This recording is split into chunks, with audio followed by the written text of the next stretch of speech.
Hello, Virgo. Something is not entirely as it appears, not in the dramatic conspiratorial sense, not the kind of not as it appears that demands immediate alarm or defensive action, but in the quieter, more precise sense that sometimes a situation or a person or a dynamic that has been presenting itself in a particular way has a layer beneath the surface that hasn't yet been fully visible. And some of you have been sensing this, not necessarily with conscious clarity, but in that lower register way that the body tends to know things before the mind has assembled the evidence, a faint unease that doesn't quite have a name, a quality of slight wrongness that the analytical mind keeps trying to resolve and never quite can, a feeling that the picture in front of you has a dimension you haven't been able to access yet. This reflection is speaking directly to that sensing and to what it may be about to reveal. If this found you today, I think some part of you has already been paying attention to something that the rest of you hasn't quite allowed itself to name yet. A theme appearing strongly in this reflection is the energy of a truth that has been in the process of surfacing. Not all truths arrive loudly. Not all of them announce their approach with the kind of obvious signals that allow a person to prepare. Some of the most significant ones, the ones that genuinely reorganize a person's understanding of a situation they thought they knew, travel through the interior long before they become visible in the exterior. They move in the form of a persistent unease, a question that keeps returning, an explanation that was accepted but never quite settled, a gap between what was said and what was felt that the mind filed away as probably nothing, but that the body kept quietly flagging as something. And a pattern worth noticing here is that those quiet, persistent flags, the ones that don't fit neatly into the official version of a situation, tend to be significantly more reliable than the noise surrounding them gives them credit for. An energy that may be present for many of you right now is the particular experience of standing at the edge of a knowing that hasn't yet completed itself, where the outline of something is beginning to become clear, visible in its basic shape, if not yet in its full detail, but where the complete picture hasn't yet arrived. And this threshold between the sensing and the knowing, between the outline and the full clarity, tends to have its own specific texture, a quality of heightened attention, of the interior operating at a frequency slightly above its ordinary register, tracking something that it has recognized as significant even before the significance has been fully articulated. And an energy appearing here is the invitation to trust that heightened attention rather than talking yourself out of it. Because talking yourself out of it is such a practiced thing, such an available reflex. The internal negotiation that happens when an instinct registers something uncomfortable, when a small voice says this doesn't feel right, and the louder, more socially trained voice immediately responds with a series of reasonable explanations for why it probably is right, why you're probably overreacting, why the most charitable interpretation is most likely the accurate one, why making something of this would be unfair or paranoid or an imposition on a relationship or a situation that deserves the benefit of the doubt. And sometimes that negotiation is appropriate. Sometimes the instinct is responding to residual anxiety rather than current information. But sometimes, and a pattern worth noticing here, is that you tend to know the difference. If you get quiet enough, it is responding to something real. And the question of how to distinguish between those two kinds of instinctual response, the anxious one and the genuinely perceptive one, is one worth spending some time with, because the anxious instinct tends to be diffuse. It tends to attach to multiple things simultaneously, to shift its focus, to respond to the general emotional weather of a person's interior rather than to specific locatable signals in the external situation. While the genuinely perceptive instinct tends to be more precise, more consistent, more stubbornly attached to a specific thing, a specific moment, a specific inconsistency, a specific gap between what was said and what was felt that keeps returning to awareness despite all efforts to redirect it elsewhere. And a pattern worth noticing here is that the returning quality, the fact that a specific thing keeps coming back, keeps surfacing, keeps refusing to be fully resolved by the reasonable explanations that were offered, for it is itself a significant signal. Genuinely resolved things tend to stay resolved. Things that only appear resolved tend to resurface. This reflection invites you to consider what your instincts have been quietly flagging in a situation or a connection that the rest of you has been working to explain away, and whether the explaining away has been serving genuine clarity or simply the comfort of not having to look at something that might require a difficult response. Here's the thing about the moments when something we thought we understood reveals itself to be more complicated than we knew. They almost always, in retrospect, were preceded by signals, by the small inconsistencies that didn't quite add up, by the explanations that were technically plausible but never felt entirely settled, by the moments when something someone said landed in a particular way that the conscious mind cataloged as fine, while some quieter part of the interior continued, privately and persistently, to circle. And the shock of the revelation when it finally arrives, when the fuller picture finally becomes undeniable, tends to be not only about the content of what is revealed, but about the retrospective recognition of all the signals that were present all along. The sudden, slightly vertiginous realization that you were already seeing it, that something in you knew, that the knowing was always there below the surface, waiting for the conditions that would allow it to become fully conscious. An energy that may be present here is a form of preparatory awareness, the invitation to bring your full, honest, unclouded attention to the signals that are currently present in your situation before the larger clarity arrives, not to manufacture alarm where none is warranted, not to catastrophize or assume the worst version of every ambiguous detail, but to genuinely, honestly look with the quality of attention that you are capable of when you are not busy managing your own discomfort at what is actually in front of you,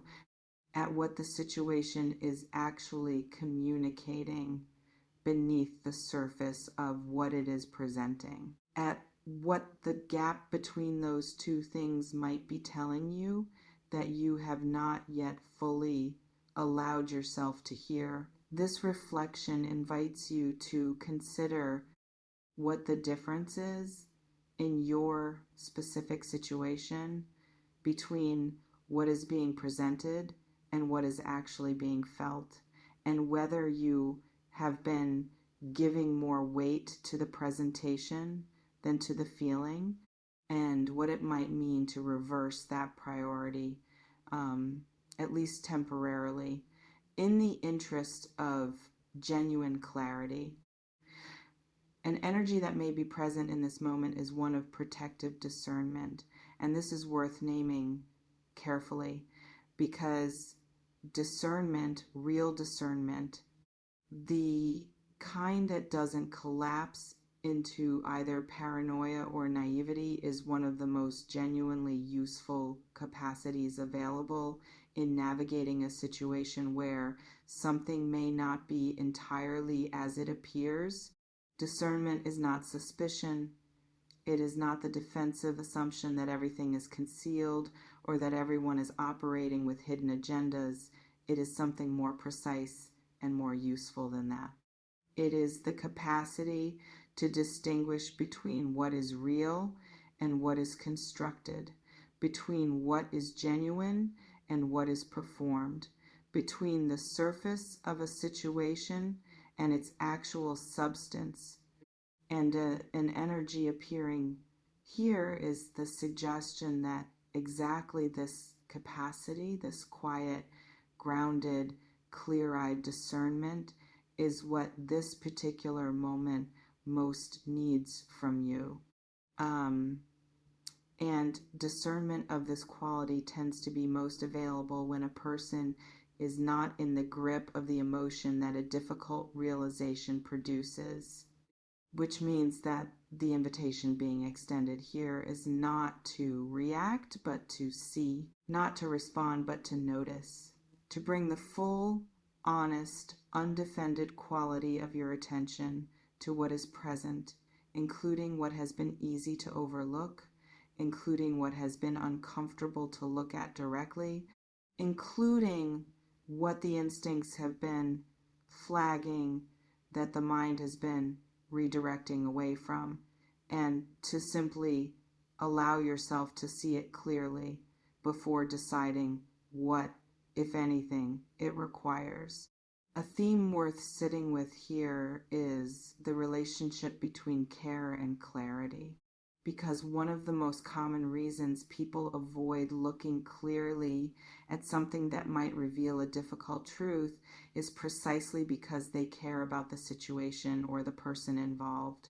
The caring creates a kind of perceptual softening, a gentle, well-intentioned distortion that prefers the benign interpretation that extends the benefit of the doubt beyond the point where the doubt has actually been earned, that protects a connection or a narrative from the disruption of complete honesty, because the disruption feels more threatening than the incompleteness. And that caring is real, and it is not wrong.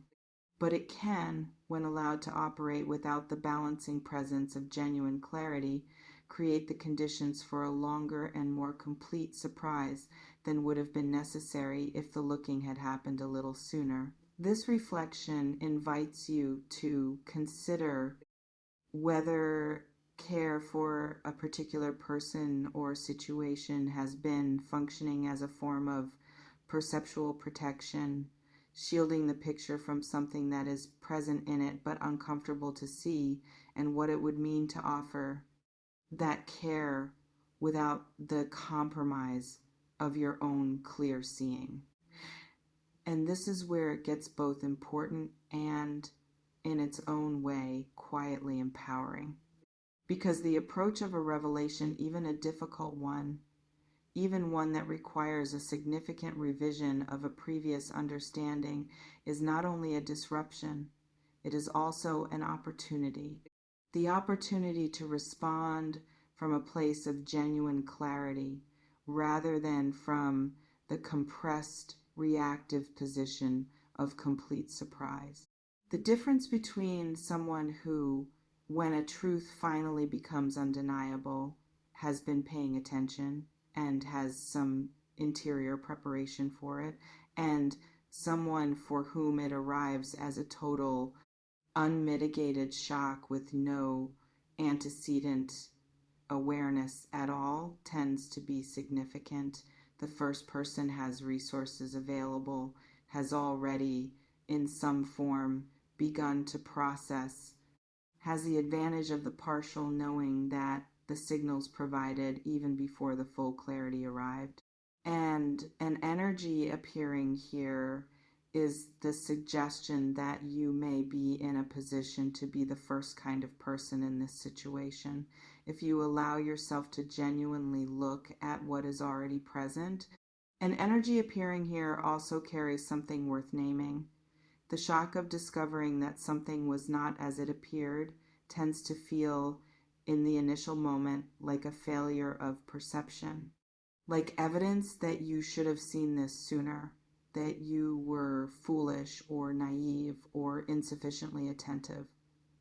But a pattern worth noticing here is that this self-critical response is almost never accurate.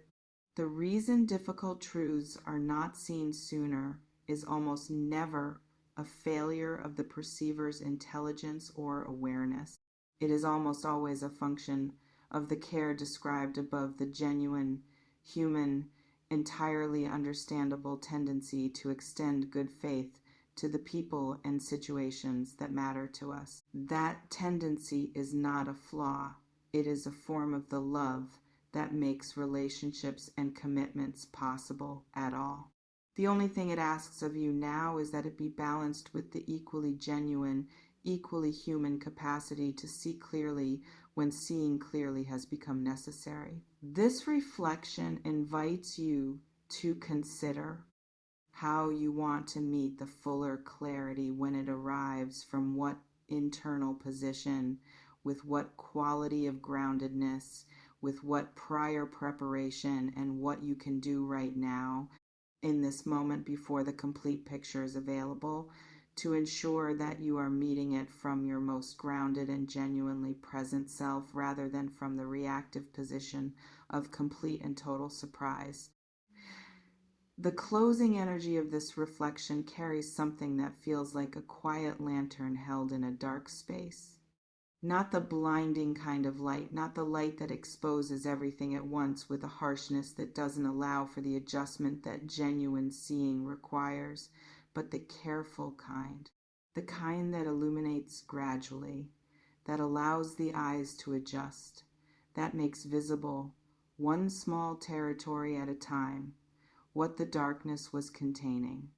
And that is the kind of seeing that this particular moment is inviting, not the frantic, alarmed, everything all at once kind, but the careful, patient, honestly looking kind, the kind that trusts itself, the kind that follows the light where it leads without rushing ahead of it into conclusions that the illumination hasn't yet reached. Whatever is in the process of becoming visible in your situation, whatever the fuller picture contains that the current surface presentation does not, you have the capacity to meet it clearly, to hold it honestly, to respond to what is actually there rather than to what you feared might be there or hoped was not there. That clarity, the kind rooted in genuine seeing rather than in the management of uncomfortable perception, is one of the most reliable things available to you. And trusting it in this moment may be the most important form of care you can offer both yourself and the situation that is asking you to look more carefully than you have been. And there is something worth honoring in the fact that you are here, that something in you responded to the invitation to pay attention, that the part of you which has been quietly tracking a signal, which has been maintaining its attention on something that the surface of a situation was not accounting for, brought you to this particular moment of reflection. That part of you was not wrong to keep tracking. It was not paranoid or oversensitive or creating problems where none existed. It was doing what genuine inner intelligence does, maintaining honest attention on what is real, even in the presence of social or emotional pressure to redirect that attention elsewhere. That is a form of loyalty to yourself that deserves recognition. And what it is asking you to do now is simply to meet it, to honor what it has been tracking. to allow the clarity that is forming to become as complete and as honest as possible before you are asked to respond to it in real time. This reflection invites you to consider what it would mean to fully trust your own perception in this situation, to give your own instincts and observations the same quality of serious, respectful attention that you would give to information arriving from a source you trusted completely, and what would change in how you are currently navigating this if you allowed yourself to operate from that level of self-trust. Something is in the process of becoming clear. Pay attention. Not with alarm, with the steady, honest, genuinely attentive quality that has always been available to you when you allow yourself to use it. The signals are already present. The clarity is already forming. And you, with everything you already know and everything you are already sensing, are more prepared for what is approaching than the discomfort of looking at it directly, maybe making it feel